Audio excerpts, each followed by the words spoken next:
We got a good shot for this, right? Ready? All right.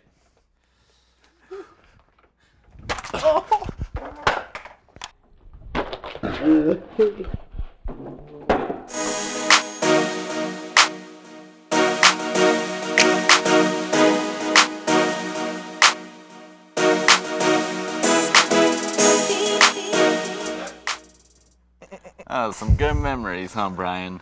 Yeah, that was good lemon meringue pie there, Maddie. That was a good lemon meringue. Good pie. Man, how long did it take to get all cleaned up? Like A long time. I might still have pie in my ear, to be honest. Saving it for later. That was a lot of pie. Hopefully we got it all cleaned up. Anyways, welcome back, everybody. Hopefully everyone having a great weekend. As always, I am Sergio Cano. We have Matt Intrikin. To my left, we have Brian Kilman, as you guys just saw, with the pie in his face. Fellas, how's your guys' weekend? How you guys doing? That was a great weekend, Sergio. How are you? Pretty good, another Monday in the books, so that's exciting. Glad to be back. Anyways, let's kick off this show with a little bit of baseball. So there's a lot going on, a lot of stuff moving around in terms of management with a lot of teams. The Phillies and Mets got new managers. Brian, you want to tell me a little bit more about that? Sure. I'd like to talk about Joe Girardi and the Phillies. I think he's going to be the most successful new manager of the team. He's an experienced manager. He won the World Series with the Yankees.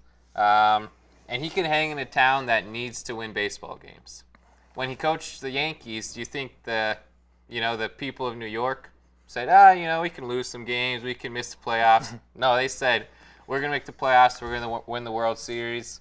And the Phillies are talented enough to do that. Frankly, you can't add Bryce Harper to your team and miss the playoffs. They have a ton of talent: Bryce Harper, JT Realmuto, Rhys Hoskins, Aaron Nola. So with a proper coach, an experienced coach, the Phillies are going to be really good this year. I hear you, Brian. I hear you. And I won't dispute the fact that I think Joe Girardi is a great manager, and I think the Phillies will be successful this year. But here's a dark horse that I'm going to lay out to you. Carlos Beltran, the new manager of the New York Mets. Let me tell you, I think Carlos Beltran has a very specific set of skills that make him a very dangerous manager. Those being, I think he is a communicator that is better than most other coaches in the MLB, namely the fact that most managers in the MLB are all white. Carlos Beltran is bilingual, deep ties to Puerto Rico, and I think that the other thing is he knows the Mets. He plays with them for years and years, and he's one of the greatest Mets players of all time. He is a baseball savant. He has an intelligence and a knowledge for the game that I think is unparalleled. I know Joe Girardi is a great manager and he's a great baseball mind, but I think Joe Girardi may be a little old school, and I think Carlos Beltran is a perfect hybrid of old school and new school. Here's what I'll tell you. Rarely do former great players make great managers. One of the best managers we've ever seen, Tony La Russa, had a negative 0.7 wins above replacement when he was a player. One of the best managers we've ever seen. Ty Cobb hit .366 career batting average. One of the worst coaches we've ever seen. The only exception we've seen in recent history to this is Joe Torre had a 57.6 wins above average, but that is a few and far between. Carlos Beltran was a great player. I don't know if you can translate that into being a manager. I think you're forgetting one thing, Brian. Joe Girardi was a player too. Oh. Played for the Rockies. Sneaky, Matt. Was he a great player? He was a good player. Frankly, I'm not aware of all of his statistics, but still goes to the point. I don't think you can single out Carlos Beltran just because he's a player. That doesn't sound very logical to me, especially in that Aaron Boone is the current manager of the New York Yankees, who just won over 100 games and was a couple innings away from making it to the World Series. Once again, I'll say just because there's a player, that doesn't matter. But great players, like Ty Cobb, like I mentioned, not great managers, as we've seen, with the exception of Joe Torre, as I said. Here's one thing I'm going to say to you, is that as a player, you want to play for a man that you can rally behind, a man that you would go into war for, okay? And I think that Carlos Beltran is that guy. He can be that guy for the Mets. He's very likable. Who doesn't love him, especially if you're from New York? No one's ever had a problem with Carlos Beltran. He's got the charisma, he's got the knowledge, and Joe Girardi, I think he's a great baseball mind. He knows the game very well, but I just don't think that everybody on that Yankees team is going to be like, Joe Girardi, I'm going to go into battle for you. I'm willing to die for you. I don't think he's that kind of guy. That's all I'm saying, Brian. Let me ask you this. The other manager in New York, Aaron Boone, as you mentioned, he said, my guys are savages in the box. Do you think Carlos Beltran could do that for the Mets? Heck yeah. Why not? Carlos Beltran, he's been there, he's done that, he's gone through every crevice of the baseball game. And what, you don't think he's going to stand up for his players? Is that what you're saying? Oh, I don't know. I just think that Carlos Beltran might not have the New York character to be a manager of a New York baseball team. Oh, snap. Are you guys willing to bet on that again? Ooh. Oh, you guys sound heated. We should make a long-term bet. Which manager will win more games or go further in the playoffs next year? Girardi versus Beltran. You win, Brian. Girardi versus Beltran. I like that. I mean, I'll take Girardi, but Hey, another pie to the face. Oh, another. sure, whatever, man. Oh, wow. Come and find me, Matt. Oh, man. All right, stay tuned. That's funny. So before we talk about some basketball, let's introduce this week's Fail Mary.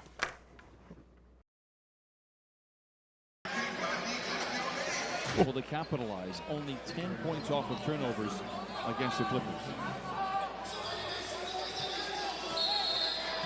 It's down by 7. And now an inbound violation. Wait a minute. Did you just see what Eric Bledsoe just did? He dribbled the basketball. Wait. I'm sorry. That's a shot. I'm sorry. I'm sorry. That might take the cake No, this that's week going to for take sure. the cake.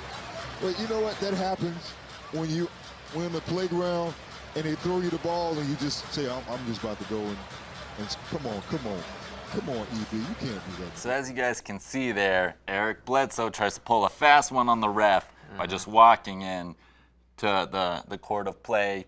You know, I respect it. I like it. You know, you got to do it all yourself. Nobody likes to pass anyway. But now Sergio and I are going to show you how Eric Bledsoe could have done this without getting caught.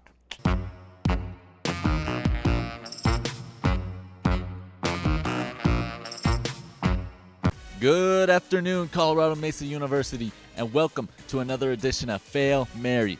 Today we're going to be looking at a play that happened between the Los Angeles Clippers and the Milwaukee Bucks, where Eric Bledsoe made a boneheaded play. Today, we're going to show him how he could have done it right.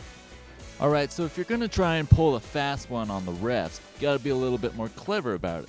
So what Eric Bledsoe is going to need to do here is going to try to distract the ref. And as we all know, refs aren't very smart. And so what Sergio is going to do now is he's going to point to Ellis's shoes and tell him, hey, your shoes are untied. Let's see it, Sergio. Hey, ref, shoes are untied. Sergio takes the ball, goes right in for a layup. Easy money. That's how it's done in the NBA. That's how you succeed. To succeed in the NBA, you have to be prepared and you have to know your refs. For example, Sergio knows ref Ellis and he knows that he's addicted to Starbucks. So Sergio planned ahead, bought a Starbucks before the game, and has it ready to be used against Ellis. So Sergio has that Starbucks cup ready, and let's see how this plays out.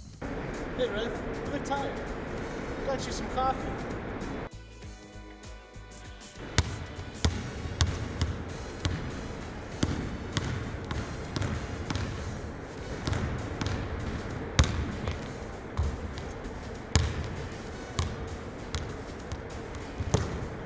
Option number 3.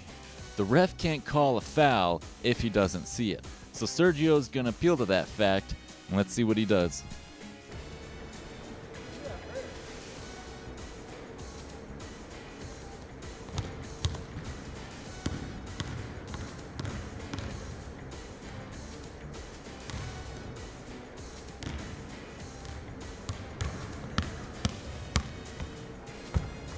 And that, ladies and gentlemen, is how it's done.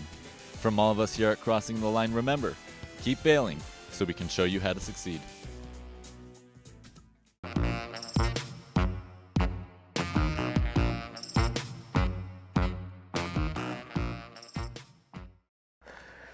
Whew. Whew. Well done, Sergio. Thanks. Good one, Got to fool the refs.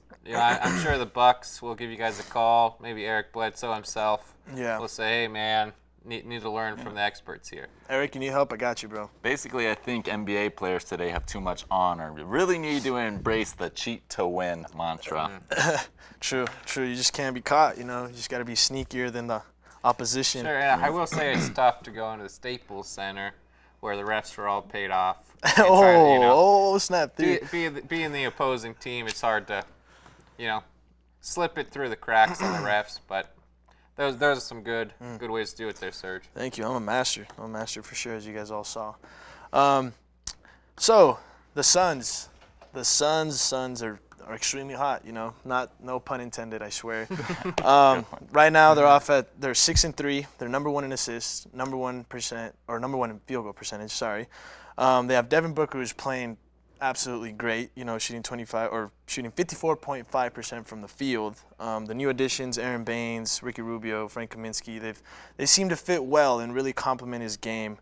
Matt, are they contenders, pretenders? What do you think of the Suns thus far? I think they're contenders, Sergio, and I can't believe I'm saying it. The Suns have been abysmal for years, but I really like what I'm seeing from the Suns. They got a great core of players. DeAndre Ayton is doing what the Suns drafted him to do. Devin Booker looks great. Ricky Rubio is seeming to be a really reliable point guard. And look, they are playing very clean basketball. They're not turning the ball over a lot. They have the 3rd best offensive rating in the league, and they're 6-3. But even their losses, who have been to good teams, have been close. Okay, and anyway, with key wins, they've beaten the Clippers, they've beaten the Jazz, they've beaten the Nets. And so listen here. One thing I really like though, Monty Williams, head coach for them. I think he's going to be an X factor. He has a lot of experience in the NBA with a lot of different roles. He's been a player. He's been in the front office. He's been a head coach. He's taken New Orleans to the playoffs. And I think he is the exact veteran leadership that this team needs to be successful. And I have a great feeling about the Suns. Don't forget, DeAndre Ayton's suspended too. So once they get him back, that's going to be. I have to disagree with you, Matt. I think they're pretenders. I don't think they're a bad team. I think the West is just too stacked. Even teams that are out of the playoffs right now, 9 games into the season, the Timberwolves, the Trailblazers, the Thunder, I think they can all pick it up, and they will make the playoffs before the Suns. Because I'm not going to say Devin Booker is not a phenomenal talent in the NBA. Great player, but he has 30 turnovers this season, and the Suns' wins are against some of the wins are against the Kings, the Warriors, the Grizzlies, and essentially Kyrie Irving and the Nets. So, and you said they had their losses were close. They did have 2 close losses, and they got blown out by the Heat. That is true. So, hey, I don't know. The Heat really waxed them. Every great team has a blowout. It happens, Brian. I'm not convinced when you get blown out by the Heat that you're gonna. I know there hasn't been a lot of evidence. We're only 9 games in. They were 2-7 last year around this time. Remember that? So. Sure, but they were terrible last year. They were very bad. So here's what I'll say though: the Suns are gonna be a good team for a while. I think next season they can certainly be contenders. They have 1 player over 30 on their team. Their top 3 scorers are 23, 21, and 24 in age. So I think they are going to be a phenomenal team for a long time. But I don't know. With the age of LeBron, Kawhi, and others in the West, I don't know that they can be contenders. They're young. I can't dispute that. I understand that. And but I think with a veteran coach in Monty Williams, he can teach them and he can help them. But I'm not saying that the Suns are going to be title contenders. I'm not saying that they're going to win the NBA title this year. But look, I have a good feeling about the Suns. Trust my instincts, Brian. Just like the 49ers, you got to believe, Brian. Believe in something, man. Sure. All right. We'll see. We'll see. I think their upside is obviously really bright, and they're starting to tap into that, and we're seeing it. And I'm actually rooting for the Suns, believe it or not, because I used to hate them, but they have likable players, man. And Suns fans, I've been there before. I know how it is to just not be good for a long time. So when you finally start seeing evidence, you're just like, but just keep a level head because you never know. But Wise words from Sergio. yeah, Wise thank you. words. Thank you. I'm also rooting for the Suns. I like the Suns. Yeah, Like an underdog, who doesn't? Booker's a good guy, I think. yeah. Yeah. Gets buckets. Well, let's talk some college football, fellas. What are the odds Minnesota can make the college football playoffs? Right now, the Gophers are 9-0. They have the 4th spot at the moment, and Sports Illustrated has their projected record on Selection Sunday after at 12-1. Matt, what do you have to say about that? I think Minnesota can make the playoff. Do I think they will? Probably not. And here's why I ask, because I think there is one avenue for them to make the playoff, and one avenue only, and that is that they have to win out, not only win out, which includes winning against Iowa and Wisconsin, but then they also have to beat Ohio State in the conference championship game. And only then, if they do that, I think they can make. So I think the fate is in their hands. But can they do it? I don't know. That's a lot to ask of a Minnesota team who has not been playing at that level, has no experience here. But listen, even if they did, that would mean, if they making the playoff, that would mean the committee would have to say no to either Alabama or Clemson. And if Clemson had the same track record that Minnesota has this year, then Clemson wouldn't be as high as they are right now, because Minnesota has had some key losses or bad wins against bad teams. For example, they barely beat Fresno State in overtime. They barely beat Georgia Southern. They've had 3 wins this season where they've barely they've needed a late fourth quarter touchdown to get the win. And I think those losses are things that the committee will not be able to forget. I think that Clemson barely beat UNC, and they haven't played very good competition. Also, Minnesota in the past 5 games has looked pretty dominant. They didn't start the season too great, but they've looked pretty good since. I actually agree with you. I think the committee will not give them a spot in the playoff if they're not undefeated. However, are they one of the best 4 teams in college football? Even if they lose to Ohio State in the Big Ten Championship? I think so. I think Ohio State might be the best team. And if you lose by a field goal to Ohio State in the Big Ten Championship, are you really not one of the best 4 teams? You played a close game. Assuming they play a good game. Obviously, if they get blown out by Ohio State, they don't get to make the playoff. But I don't think they will unless they beat Ohio State, because Alabama is going to make the playoff. One-loss team didn't even make the SEC championship because they're Alabama. They're going to make it. You can't deny Clemson a spot assuming they're undefeated and as the defending national champions.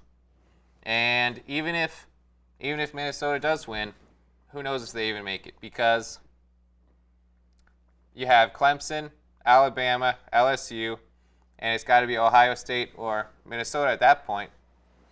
And you can't leave Ohio State out. They're not going to leave Alabama out. They won't leave Clemson out. Well, I think that if Minnesota goes undefeated and beats Ohio State, then I don't know what evidence you have against Minnesota to not be there, because they've beaten Penn State, they've beaten Ohio State, and they've done all these things, gone undefeated. They've done everything you asked of them, and beat Illinois. They crushed Illinois, the team that Beat Wisconsin.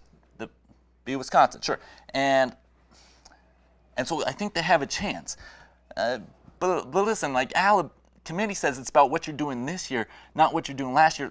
Previous year shouldn't have anything to do with it. That's what the committee says. That's what the committee says. That's how they make their decisions. It's their decision. That's what the committee said. And Alabama and Clemson have not done anything to prove. Clemson can only beat the teams that they play. Clemson can only beat the teams that are in front of them, just like Minnesota. Minnesota's 1-0 against top 5 teams. Clemson can only beat the teams that are in front of them. If they beat Wisconsin, Iowa, and Ohio State, they have 4 really high, really elite wins, and Alabama doesn't have any, and you're not going to pick Minnesota to go to the game? I would pick Minnesota, but I don't think the committee will. I really don't think they will. The committee has said all year that only matters They what say you that do every this year. They say that every year. And guess Well- who makes it every year, even when they probably don't deserve it? Alabama. Some years they deserve it. Other years they make Alabama's it fourth right now. Clemson was fifth last week. Who knows Oh, what the man. committee's going to do? Oh man, I don't know. I love do the not fire, know. guys. I love the fire. I love the intense passion you guys talk with. You know, I like appreciate real it, sports Sergio. fans. It Yeah. just brings up the whole mood. That's the goal. I don't mean to cut you guys off so abruptly. I guess we're just gonna have to see how that plays out. It's emotional. Well, this brings us to our last topic. We're going to keep talking about football, but now we are going to the NFL. Fellas, there was 2 major upsets. The Chiefs took an L to the Titans, and the Saints lost a pretty bad one at home to the Falcons.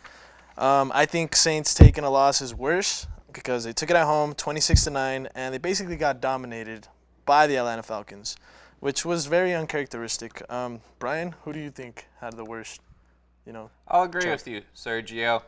They looked bad against the Falcons. The 1-7 Falcons going to that game.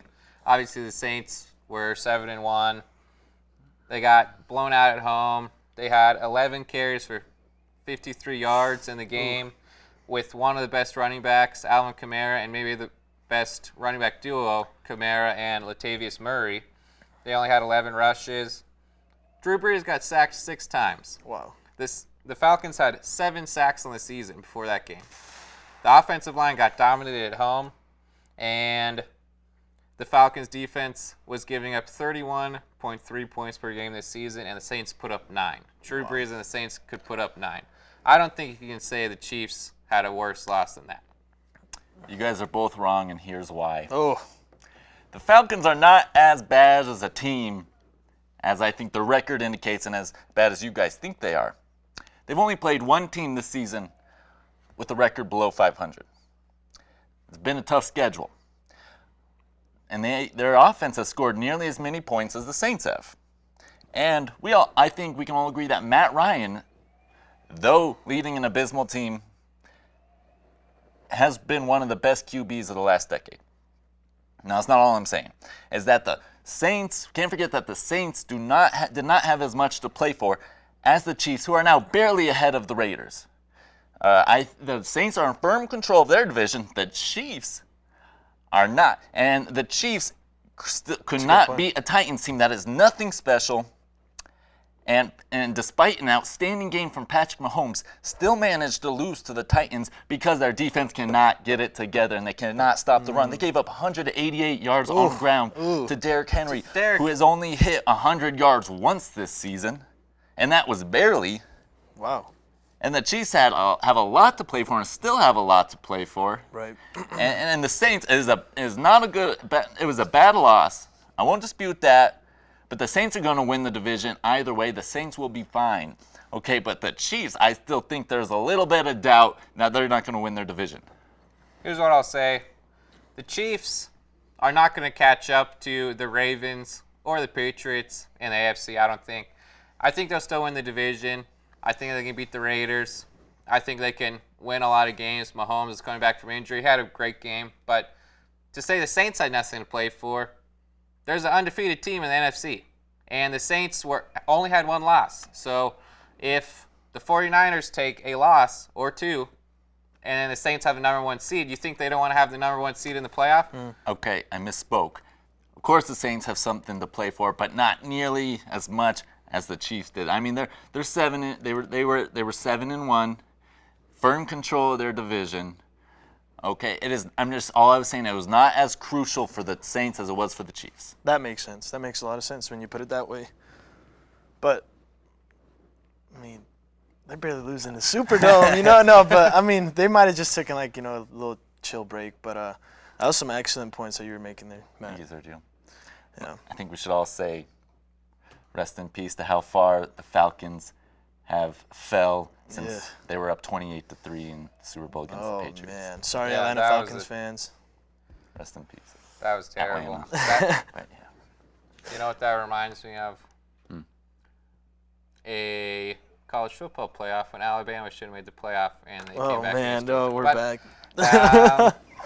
Yeah, the Falcons need to get, I think Matt Ryan's going out. They could use a higher up draft pick. And the Dolphins are winning, by the way. They need to start losing some games if they're going to get Joe Burrow, Tua.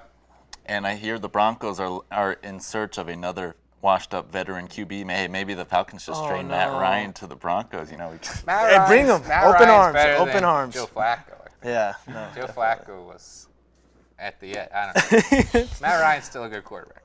He is. Yeah. He's had a good year. Yeah. Good, not great. Overshadowed by he's a good quarterback. The woes. The defense is just terrible. Yeah.